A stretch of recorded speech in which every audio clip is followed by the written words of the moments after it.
Hi, my name is Dr. Felucia. I'm a licensed psychologist and owner of Skillset Counseling, where I focus on the treatment of OCD, spiritual abuse, and cultural abuse. Today's topic is in the domain of spiritual abuse, and this topic is the surprising strengths of spiritual abuse survivors. Now, spiritual abuse can be devastating and can have physical, spiritual, emotional, and relational consequences that can take work to recover from. However, in my work with spiritual abuse survivors and being a survivor of spiritual abuse myself, I've noticed that we have several surprising strengths that come with the territory. And I'm going to review some of them in the video.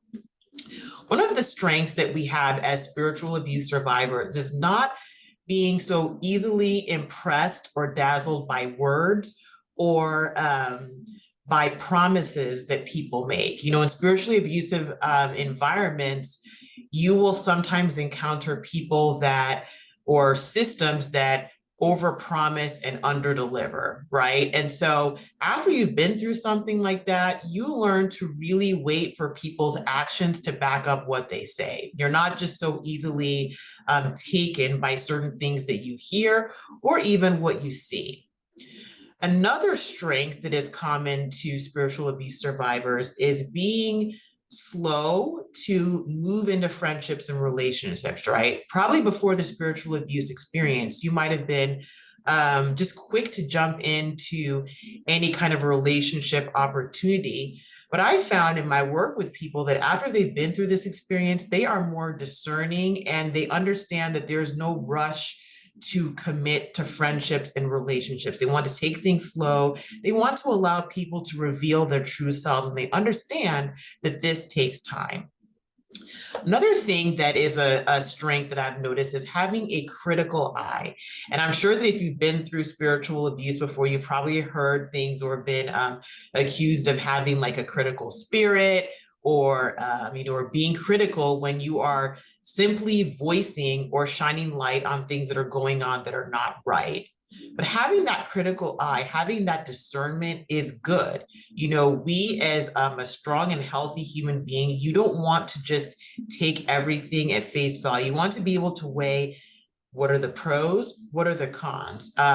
Criticism is not bad in and of itself. Being critical is not bad in and of itself. You can go over things with a critical eye. And sometimes when you have experienced spiritual abuse, sometimes you might go overboard in one area and then maybe not show the level of strength that's needed in that same area in a different opportunity or different circumstance. And that is okay. One thing that I tell my clients that I work with is that recovery is not a linear process. Instead of it going straight like this, it's going to have its ups and downs. Sometimes you might be in a position where you're taking a few steps forward and a few steps back, and that is okay, and that is to be expected.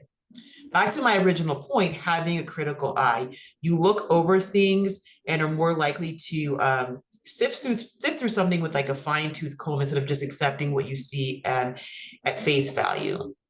Another strength that I've seen among survivors is their level of independence, right? And so if you think about it, when you are in a spiritually abusive environment, the spiritually abusive environment itself wants you to be dependent on that system for a lot of things, right?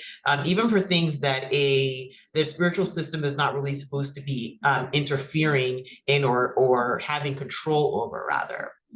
But for individuals who have been through spiritual abuse and are survivors, I've noticed that, tend to be more independent and learn to take care of certain needs and use the resources you have at your disposal to take care of those needs, because a spiritually abusive system has shown you that, look, they're not going to take care of these things for you in a way that's healthy.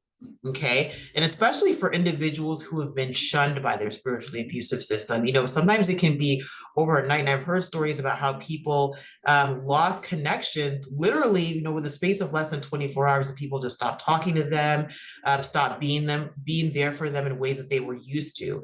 And when that happens to you, you learn quickly how to get those other needs that you had taken care of. Okay.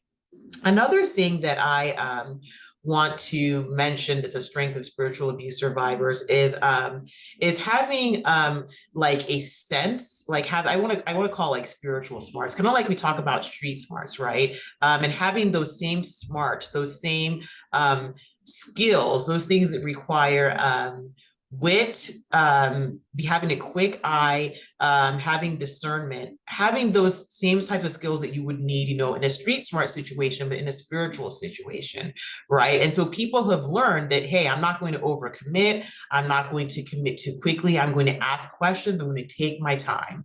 And those are some of the other things that I've noticed, that people who are in these situations, if they are involved in like a different spiritual setting or any kind of setting, they just learn to navigate through those things with a wisdom and a confidence that they may not have had if they hadn't been through that spiritually abusive situation.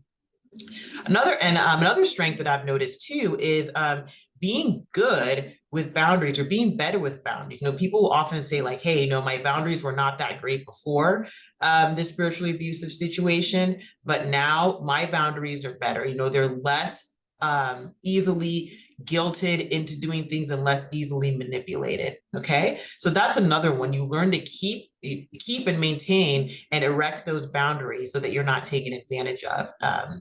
And so before I continue, I just want to say, if you find this information and this content helpful, click the like button, please, and also subscribe and comment. What that does is it helps get this video out to other people that will also find this information helpful and benefit from it, okay?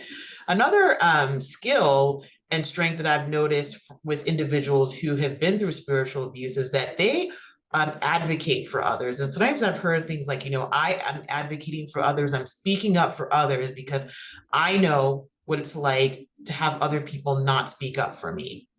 And that is just a beautiful strength and resource that I see in those who I've encountered who've been through spiritual abuse. So that advocacy is really important.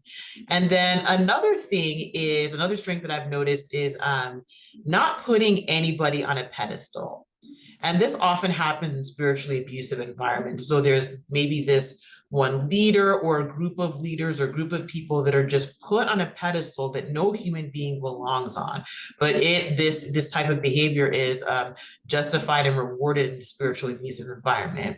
For individuals who have been through that, they don't put people on pedestals. It doesn't mean that they don't respect people. It doesn't mean that they don't honor people, but they understand that that respect has to, the respect is not just going to be automatically showered and given out. You know, you give respect to whom respect is due, but you're not going to just put someone on a pedestal simply because they hold a particular title, right? And it doesn't mean being disrespectful. It doesn't mean being dishonorable.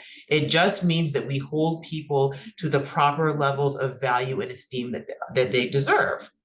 And then another strength that I've noticed is that they are more realistic in their expectations about what spiritual environments can do for them, right? And so sometimes, you know, especially people talk about this before they've experienced spiritual abuse, they go to this one, they expect certain people within the system, or they expect the system itself to do all these things for them, right? And you know, in reality, nobody or no institution can do everything for you. There's going to have to be some work that you're going to have to do yourself. And so when people have been through this, they've sort of changed their expectations about what to expect from people and what to expect from institutions. And they understand that look, I mean, this institution might be here, these people might be here, but in the end of the day, they're not going to meet all my needs, and that's okay. It is not being pessimistic, but rather just having a realistic expectation that's been informed through experience. Okay, so and I'm going to also discuss how to view these strengths. Well, these strengths just don't automatically appear or even become apparent to you the minute you leave a spiritually abusive system or you've survived spiritual abuse. You need to really be intentional about your process of achieving and maintaining your recovery. Recovery from spiritual abuse takes work. It's certainly not impossible, and the rewards that you get from this are worth the effort. So to learn more about how you can begin your recovery process from spiritual abuse, you can go to my website, skillsetcounseling.com, and you can book the orange button or click the orange button that says free consultation, where you can book a free consultation with me. And then you can also click in the link in the description box where you can talk about, where you can click the link rather, and then you can book that free consultation with me, okay? And I would love to hear from all of you in the comment section. What strengths have you noticed about yourself after surviving spiritual abuse? And if you haven't survived it, maybe some other people that you know who have been through spiritual abuse. And for some people, I just want to clarify that spiritual abuse, while it can be something that is a long going process for some people, it can also be a specific instance or situation that was spiritually abusive.